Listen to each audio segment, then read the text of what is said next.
In this video, I'm going to show you how you can fix missing menu and toolbar in a PDF document. If you find this video helpful, please like and subscribe to this channel.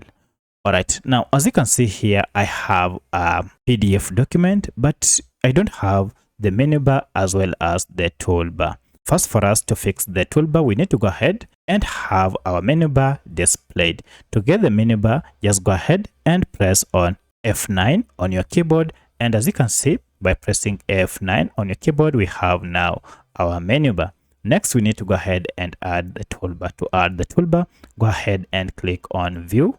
And then under View, head to Show Stroke Hide option here.